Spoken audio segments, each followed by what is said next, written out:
শীত মানেই পিঠা খাওয়ার উৎসব। পিঠা না খেলে চলে? পুলি পিঠা তৈরি এইভাবে করবেন। প্রথমে ময়দা আর চাউলের গুঁড়া একসাথে মিক্সড করলে ডোটা অনেক নরম হয়।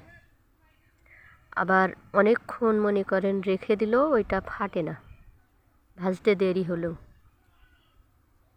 তারপরে নারকেল কোড়া, নারকেলটা আমাদের গাছেরই, কেনা নাই। ওটা গুড় দিয়ে তৈরি করলেও হয়, চিনি দিয়েও। আমরা চিনি দিয়ে তৈরি করেছি। আপু আবার পিঠা তৈরি করছে, সাজ দিয়ে না কেটে এমন গ্লাস দিয়ে কাটলেও হয়। তারপরে ওইভাবে ডো করার কারণে দেখেন একসাথে অনেকগুলো পিঠা রেখে দিলেও এটা ফাটে না।